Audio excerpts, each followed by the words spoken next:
नमस्कार दोस्तों, मैं पुष्पेंद्र तिवारी आज की क्लास में एक बार फिर से नेशनलिज्म इन इंडिया का पार्ट सेकंड लेके आया हूँ। चलिए हम देखते हैं नेशनलिज्म इन इंडिया। हम इसके पहले वाले क्लास में ये पढ़ चुके हैं कि नेशनलिज्म इन इंडिया है क्या। नेशनलिज्म क्या है? ठीक है, जिस टेरिटरी में आप रहते हैं उस टेरिटरी के प्रति आपका लगाव, सेम कल्चर, मतलब कल्चर को भी आपस में, मतलब सबका कल्चर भी एक हो, एक संगीत हो, मतलब एक नेशनल एंथम हो, ठीक है, और एक कोई सिंबल हो। तो ये सब नेशनलिज्म के अंतर्गत आता है। नेशनलिज्म कैसे सब व्यक्ति के अंदर आया, ठीक है, पब्लिक के अंदर कैसे नेशनलिज्म आया, इसके बारे में आगे पिछली वाली वीडियो में हमने डिस्कस कर चुका है, हम लोग कर चुके हैं। और आगे उसके आगे देखते हैं कि इसके लिए हमारे लिए एग्जाम के पॉइंट ऑफ व्यू से इम्पोर्टेंट क्या हो सकता है। सबसे पहले nationalism is the feeling of oneness among the people living in a territory. माने एक साथ जहाँ, मतलब जो भी एक जगह जहाँ रह रहे हों उनको देश के प्रति सबका, मतलब एक जैसा, जैसे इसमें फ्लैग सब लोग लिए हैं, यानी सबके हाथ में लिए, सबका अपना नेशन के प्रति, अपने नेशन के सिंबल का जो है, नेशन का सिंबल है एक फ्लैग है, उस फ्लैग के ऊपर सबको लगा हुआ है। ठीक है। अब अगर आप कहीं भी रहें और एक अगर फ्लैग फेंकते हैं तो बेसिकली जो देश का प्रेम है ना, वो फेंकने आपको नहीं देगा। अगर आप ऐसा करते हैं तो मान लीजिए आपके अंदर देश में प्रेम भावना नहीं है, तो दूसरे के अंदर है, वो आपको डांट भी सकता है ऐसे मामलों पर। तो यही है नेशनलिज्म। ठीक है। और इसका मतलब उद्भव कैसे हुआ, इसका उद्भव कैसे हुआ, राइज कैसे हुआ नेशनलिज्म। ठीक है। तो इसके नेक्स्ट वाले पार्ट में देखिए आते हैं कि फर्स्ट वर्ल्ड वार के मतलब हुआ तो 1857 के बाद से ही है, मैंने पिछली वाली वीडियो में मैं बता चुका हूँ। लेकिन जो वास्तव में सबसे ज्यादा हुआ, जोर शोर से हुआ, वो फर्स्ट वर्ल्ड वार के बाद हुआ। फर्स्ट वर्ल्ड वॉर आपका 1914 से लेकर 1918 तक, 1914 टू 1918 तक चला। ठीक है। और उसके बाद हमारे पास आता है नेशनलिज्म जगाने के लिए महात्मा गांधी जी ने बहुत कुछ करा, बहुत अच्छा करा। गांधी सत्याग्रह, मतलब गांधी जी के जो सत्याग्रह हैं उनके बारे में डिस्कशन है। तो बात करते हैं हम कि Gandhi ji came back to India in 1915 ईस्वी में गांधी जी इंडिया आते हैं 1915 एडी में। He introduce a new powerful method of struggle called Satyagraha. उन्होंने एक नया powerful method, most energetic method, मतलब एक परिश्रम शुरू किया, एक ऐसा शुरू किया जिसका नाम सत्याग्रह था, सत्याग्रह के रूप में। ठीक है। तो 1915 में भारत आए महात्मा गांधी जी, और उसके बाद उन्होंने सत्याग्रह शुरू करा जो कि मोस्ट पावरफुल मेथड था स्ट्रगल का। ठीक है। उसके बाद आता है what is the idea of Satyagraha. Satyagraha का बेसिकली आइडिया क्या था? तो Satyagraha literally means holding on the truth और ट्रूथ फोर्सेस। मतलब कह रहा है कि सत्य को बचाने, सत्याग्रह बेसिकली सत्य को बचाने के प्रयास में थे। ठीक है। या सत्य फोर्स यानी सत्य की जो सेना थी उसको बचाने के प्रयास में थे। It was a non violent struggle introduced by Gandhi ji in the Indian national movement. देखो, भारतीय राष्ट्रीय सत्याग्रह का जो ये सत्याग्रह था, वो एक प्रकार का नॉन वायलेंट इंटर स्ट्रगल था, मतलब कि अनहिंसक परिश्रम था। किसी भी प्रकार की कोई भी हिंसा नहीं थी। को पता है महात्मा गांधी जी बिना हिंसा के ही मतलब करते थे सब कुछ। ठीक है। तो वो नहीं चाहते थे कि कोई हिंसा हो। तो it was a non violent struggle introduced by Gandhi ji in Indian national movement. Second, third point क्या है? It persuade the opponent to understand the truth. मतलब कि जो अपने प्रतिद्वंदी, उनके प्रतिद्वंदी थे, उनको सत्य की पहचान कराने की कोशिश कर रहे, सत्य के बारे में समझाने की कोशिश कर रहे थे। ठीक है। उसके बाद फोर्थ पॉइंट आपका आता है if the case was true and if the fight was against injustice then physical forces was not necessary to fight the opposer. कह रहा है कि अगर आप सत्य हो, आपका कारण सत्य है, ठीक है, तो आपको सत्य के लिए अगर युद्ध करना हो, जस्टिस इनजस्टिस के लिए अगर मतलब आपको स्ट्रगल करनी पड़े, अगेंस्ट प्रोटेस्ट करना पड़े, तो उस जगह पर फिजिकल फोर्सेस की जरूरत नहीं होती, कोई नेसेसरी नहीं है। ठीक है, कि फाइट करके अपने अपोजर को फॉल डाउन करने के लिए तुम्हें फिजिकल फोर्सेस की जरूरत नहीं है। आज के समय में ऐसा नहीं है, उस समय ऐसा रहा होगा। सॉरी। उसके बाद लास्ट में क्या, हंगर स्ट्राइक, इन्होंने क्या क्या करा, तो हंगर स्ट्राइक करे, भूख हड़ताल करे ये लोग, peaceful dominions strike, strike, peaceful dominions demonstrations, strikes, हड़ताल and non cooperation with the government are some methods of Satyagraha. मतलब इस सत्याग्रह के कई सारे मेथड अपनाए, जैसे हंगर स्ट्राइक करे, पीसफुल डिमोन्स्ट्रेशन कर ले, स्ट्राइक कर लिए, हड़ताल और नॉन कॉपरेशन, मतलब नॉन कॉपरेशन जो कि उसका था, गवर्नमेंट का था। तो ये सारी चीज़ें इन्होंने करी, और मतलब जिस समय सत्याग्रह चला था, सारे मेथड्स अपनाए गए थे। ठीक है। अगर कोई भी दिक्कत होती है तो आप कमेंट में जरूर पूछिएगा, आपको उसका सॉल्यूशन तुरंत मिलेगा।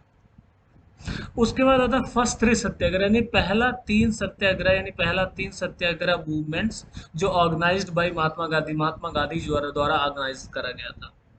तो हम अगर बात करें, सबसे पहले हमारे पास चंपारण मूवमेंट आता है, चंपारण सत्याग्रह मूवमेंट 1916, 1916 ईस्वी में, 1915 से 16 के बीच में, नहीं 1916 ही मान लेते हैं।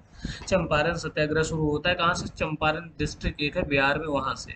It was a movement of workers in indigo plantation of the Champaran district of Bihar. It was against the opposition oppressive plantation system. कह रहे ये देखो, ये जो चंपारण मूवमेंट शुरू हुआ था, वो बिहार के चंपारण डिस्ट्रिक्ट से शुरू हुआ था। क्यों शुरू हुआ था, कि वो मतलब नील यानी इंडिगो यानी नील का मतलब प्लांटिंग नहीं करना चाहते थे, क्योंकि उनको सही रेट नहीं मिल रहा था। मतलब एक प्रकार का इन लोगों का हनन हो रहा था, कह सकते हो। तो चंपारण सत्याग्रह 1917 वाज द फर्स्ट सत्याग्रह, मतलब 1916 टू 17 के बीच में शुरू हुआ था, वाज द फर्स्ट सत्याग्रह, यानी first movement of Satyagraha movement by lead Gandhi in India, and is considered a historically important revolt in the Indian independence movement. मतलब भारतीय स्वतंत्रता मूवमेंट में बहुत बड़ा, बहुत महत्वपूर्ण रोल अदा करता है। It was a farmers uprising that to place in Champaran district of Bihar, India during the British colonial period. मतलब ये ब्रिटिश पीरियड के दौरान की बात है। उस समय लोग जबरदस्ती जो है नील की खेती कराते थे, और उसका भी लोगों को सही रेट नहीं मिल पाता था। ठीक है। तो ये चंपारण मूवमेंट हुआ। चंपारण मूवमेंट एक शुक्ला जी कोई थे, राजकुमार शुक्ला करके थे, उन्हीं के कहने पर महात्मा, मतलब उन्हीं के बताने पर महात्मा गांधी जी के नेतृत्व में हुआ। और उस समय एक आश्रम की स्थापना करी गई थी, जिसका नाम था साबरमती आश्रम। ठीक। उसके बाद सेकंड मूवमेंट आता है, ये आपका हो गया चंपारण मूवमेंट, ये आपका हो गया चंपारण मूवमेंट। ठीक। अब आपका आता है second movement, Kheda movement. Kheda देखो, गुजरात का एक स्टेट है, सॉरी डिस्ट्रिक्ट है, जिसका नाम है खेड़ा। तो क्रॉप फेलियर्स एंड प्लग, अब देखो मैं ऐसे बता दूं कि ये मतलब एक पैंडामिक की वजह से जो है पूरा फसल खराब हो जाता है, और अंग्रेजों को मतलब ये बताया जाता है कि भैया इस समय जो है रेवेन्यू कलेक्शन नहीं करिएगा, लेकिन फिर भी उस पर और ज़्यादा कर लगा दिया जाता है, और ज़्यादा टैक्सेस लगा दिए जाते हैं, डिमांड करा जाता है बहुत सारा।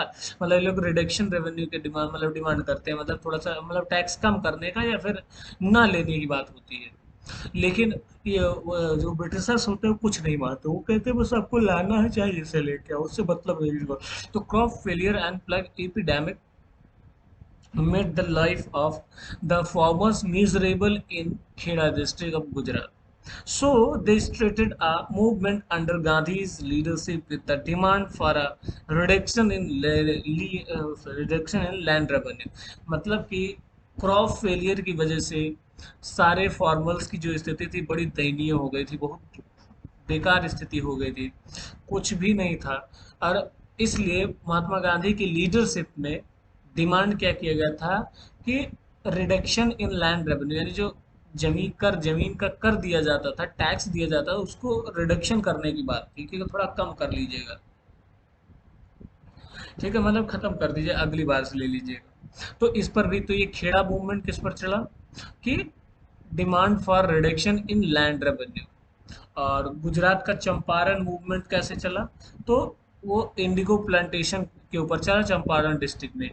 साबरमती आश्रम का स्थापना कब हुआ था, तो 1916-17 के बीच में चंपारण मूवमेंट के समय में हुआ था। चंपारण कहाँ स्थित है, बिहार में है। ठीक। खेड़ा कहाँ है, गुजरात में है। उसके बाद लास्ट आता है आपका मिल वर्कर्स मूवमेंट। अब जो मिल वर्कर्स मूवमेंट है, ये एक प्रकार का low wages and poor working condition. Mill workers जो है 18 जनवरी 1982 एडी के करीब जो है, सॉरी 1982 कह रहा हूँ, sorry I am very sorry. ये लो वेजेस, देखो इसका बेसिकली काम क्या था कि इसमें बहुत कम पैसे का 1918 ईस्वी में शुरू हुआ था, 18 जनवरी, मिल वर्कर्स मूवमेंट का। और उसके बाद ये क्यों हुआ था, क्योंकि वहाँ के जो वर्कर्स थे ना, क्या नाम था वहाँ का, जो जो भी वर्कर्स थे, बहुत कम पैसे मिलते थे, बहुत कम सैलरी मिलती थी, बहुत कम फैसिलिटीज नहीं मिलती थी। इन्हीं के लिए ये मूवमेंट करा गया था, और इसकी किसके लीडरशिप में करा गया था, तो दत्ता सामंत के नाम से एक पर्सन थे, वो उन्हीं की लीडरशिप में ही हुआ था। ठीक है। और महात्मा गांधी जी का भी इसमें रोल, बहुत बड़ा रोल था। ठीक है, लीडर गांधी जी का लीडरशिप था, और बाकी वर्कर्स के लीडर कौन थे, तो दत्ता सामंत थे। And in कह low wages and poor working condition forced the mill workers of Ahmedabad to start a movement under Gandhi's leadership in 1918। यानी आपका चंपारण 1916-17 के बीच में, और उसके बाद फिर आपका 17-18 के बीच में खेड़ा, और 18 में हुआ आपका मिल वर्कर्स मूवमेंट। तो आई होप आपको समझ आ गया होगा कि first three satyagraha movement organised by Mahatma Gandhi, and it is also the most important point for, most important to for your all examinations, like if you are in currently 10th class, 10th standard, then it is also the most important question for you, and also competitive examination। okay, so next point, उसके बाद हमारे पास आता है act. एक आता है act जो 1919 में रॉलेट एक्ट के नाम से आता था। देखो रॉलेट एक्ट के बारे में पहले मैं ब्रीफ डिस्कशन आपको दे दूं, ब्रीफ एक छोटा सा समरी देते हो। रॉलेट एक प्रकार का एक्ट था जिसके तहत ये कहा गया था, मतलब अंग्रेजों ने अपने मतलब जो तमाम सारे विद्रोह हो रहे थे उसको समाप्त करने के लिए इनका एक टेक्निक था। इसमें ये हुआ था कि जो कोई भी व्यक्ति हो, बिना किसी सर्च वारंट के, बिना किसी प्रकार का इन्वेस्टिगेशन के, मैं डायरेक्ट 2 साल के लिए नज़रबंद कर सकते थे। मतलब उसको इसलिए बनाया गया था कि जो भी प्रोटेस्टर्स हो, अगर उनके ऊपर थोड़ा भी शक हो तो उनको हम 2 साल के लिए जेल कर सकते हैं। तो ये तरीका था, लेकिन इसी का जो बाइकआउट करने की बात आई तो ऊपर सबसे पहले हमारे पास ये पॉइंट है, हम इसको पढ़ते हैं। The act was passed by the Rowlatt act committee, presided by sir सेंडे रॉलेट, जिनका नाम था सडने सडने रॉलेट के द्वारा पास किया गया था। ठीक है। It authorised the arrest for 2 years without trial of any person suspected of terrorism living in British India. इसने कहा कि जो ब्रिटिश ईस्ट इंडिया में रहने वाले लोग हैं उनमें से किसी पर भी अगर सस्पेक्ट, मतलब थोड़ा भी सस्पेंस हो कि ये पॉसिबिलिटी है कि टेररिज्म फैला रहा हो, उस समय के हिसाब से उनके हिसाब से टेररिज्म था, तो हम उनको जो है बिना किसी सर्च के, बिना किसी इन्वेस्टिगेशन के 2 साल तक नज़रबंद रख सकते हैं।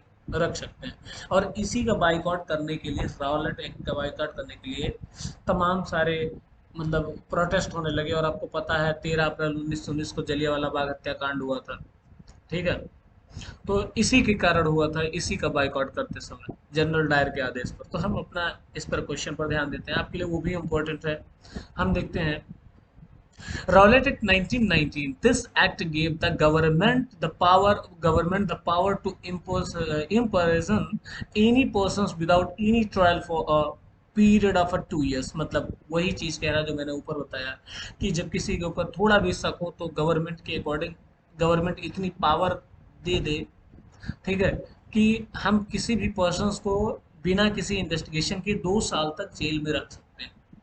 दूसरा क्या था, aim of his act was to destroy the national movement by imprisoning the national workers. जो नेशनल मतलब राष्ट्रीय वर्कर्स जो हमारे हैं उनके द्वारा कुछ नेशनल मूवमेंट जो भी हो रहा है तो उसको डिस्ट्रॉय करने का सबसे बड़ा इसका उद्देश्य था। तीसरा पॉइंट के it was a black law because it was against basic human rights. ये एक प्रकार का काला कानून था जो कि सामान्य रूप से एक बेसिक ह्यूमन राइट के लिए भी नहीं सही था। मतलब आप अपने हिसाब से खुलकर जी नहीं सकते हो, अपनी बात गवर्नमेंट से कह नहीं सकते हो, तो दैट इज द प्रोसेस। ठीक। It was a black law because it was against basic human rights. I hope समझ गए होंगे आप लोग। बहुत बहुत धन्यवाद भैया आपका क्लास लेने के लिए, देखने के लिए वीडियो। अगर वीडियो अच्छा लगा हो तो एक बार कमेंट लाइक जरूर करिएगा, और साथ में सब्सक्राइब करके और अपने दोस्तों को भी शेयर कर दीजिएगा। जय हिंद, जय भारत।